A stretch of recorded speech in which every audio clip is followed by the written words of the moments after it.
ইন্না লিল্লাহ ইন্না লিল্লাহ। ভাইরে ভাই, দেখছেন নি কি অবস্থা ঘটে গেছে? এই যে সিপিআর গেটে একটা ট্রেলারের বডিটা ছুটে গেছে। এই যে দেখুন কি অবস্থা হয়ে গেছে, এখন পুরোটা জামজট লেগে গেছে দোনো পাশে, বন্দরের এই পারে ওই পারে চলাফেরা করার মতো কোনো ব্যবস্থা নাই এখন গাড়িটা সরান পর্যন্ত। দেখুন এই যে এটা অসাবধানতার কারণে এটাই হয়েছে।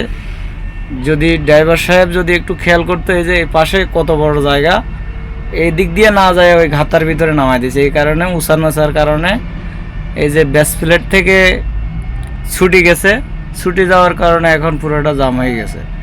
দেখেন এই যে পাওয়ার একদিকে, বডি আরেকদিকে নিচের দিকে নামিয়ে গেছে, এখন শুধু সামান্য একটু জয়েন্টের লেগে আছে। এই যে এখন জগ টক নিয়ে খুব চেষ্টা চালাচ্ছে এটা ঠিক করানোর জন্য। আশা করি ঠিক হয়ে যাবে, কিন্তু একটু ভোগান্তি হবে আরই।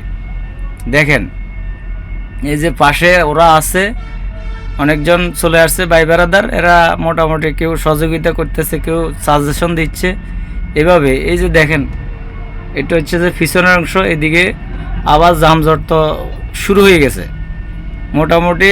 এদিকে এই পাশে জাম, আবার ওই পাশে ট্রেন যাইতে পারতেছে না ক্রসিংয়ের দিকে। এই যে ট্রেনও থামে গেছে, ট্রেনের ভিতরে অনেকগুলো কন্টেনার, এগুলো বন্দরে নামবে।